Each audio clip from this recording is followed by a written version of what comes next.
প্রিয় ছাত্রছাত্রীবৃন্দ, আজকে আমি একাদশ শ্রেণীর দর্শন বিষয়ের প্রথম সেমিস্টারের যে সিলেবাস এবং নম্বর বিভাজন সেইটি নিয়ে তোমাদের সামনে একটি আলোচনা তুলে ধরলাম। এসো তাহলে আলোচনাটি শুরু করা যাক। দর্শন বিষয়ে আমরা জানি যে ভারতীয় দর্শন ও পাশ্চাত্য দর্শন এই দুটি ভাগে ভাগ হয়।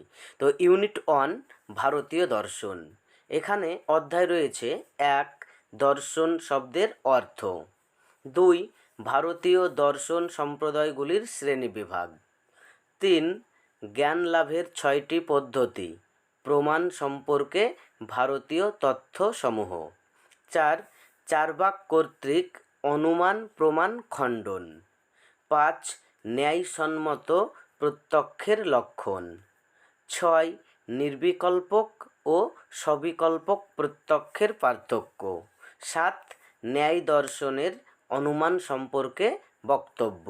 এখানে জানতে হবে অনুমিতির লক্ষণ, পক্ষসাধ্য হেতুর ধারণা এবং ব্যক্তির স্বরূপ। এই হচ্ছে ভারতীয় দর্শনের 7টি ইউনিট। এবার আমরা দেখে নিই ইউনিট 2 পাশ্চাত্য দর্শন। এখানে অধ্যায় রয়েছে 2টি, 1 দর্শনের স্বরূপ ও শাখাসমূহ, 2 জ্ঞানের উৎসসমূহ।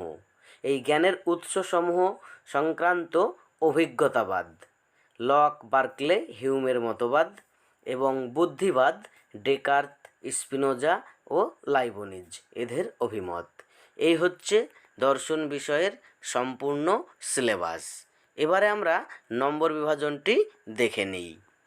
যে ভারতীয় দর্শনের যে 7টি অধ্যায় রয়েছে তার মধ্যে প্রথম যে অধ্যায় দর্শন শব্দের অর্থ, এখান থেকে এমসিকিউ আসবে 2টি। দ্বিতীয় অধ্যায় ভারতীয় দর্শন সম্প্রদায়গুলির শ্রেণীবিভাগ, এইখান থেকে এমসিকিউ হবে 3টি। 3 নম্বর অধ্যায় জ্ঞান লাভের 6টি পদ্ধতি, প্রমাণ সম্পর্কে ভারতীয় তথ্যসমূহ, এইখান থেকে এমসিকিউ হবে 3টি। 4 চার্বাক কর্তৃক অনুমান প্রমাণ খণ্ডন, এই অধ্যায়টি থেকেও 3 নম্বর হবে। 5 ন্যায়সম্মত প্রত্যক্ষের লক্ষণ, এখান থেকেও 3 এমসিকিউ। 6 সবিকল্পক ও নির্বিকল্পক প্রত্যক্ষের যে পার্থক্য, সেইখান থেকেও 3 মার্ক আসবে এমসিকিউ। 7 ন্যায় দর্শনের অনুমান সম্পর্কে বক্তব্য, এইখান থেকে আসবে 7। এই হচ্ছে আমাদের ভারতীয় দর্শন, টোটাল 24। আর ইউনিট 2 পাশ্চাত্য দর্শন, এর 2টি অধ্যায় রয়েছে, 1 দর্শনের স্বরূপ ও শাখাসমূহ, এখান থেকে 6 নম্বরের এমসিকিউ, 2 জ্ঞানের উৎসসমূহ, এখান থেকে 10 অর্থাৎ 16।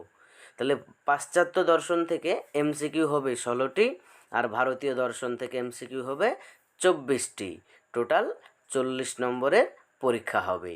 এই হচ্ছে দর্শন বিষয়ের সম্পূর্ণ সিলেবাস ও তার নম্বর বিভাজন।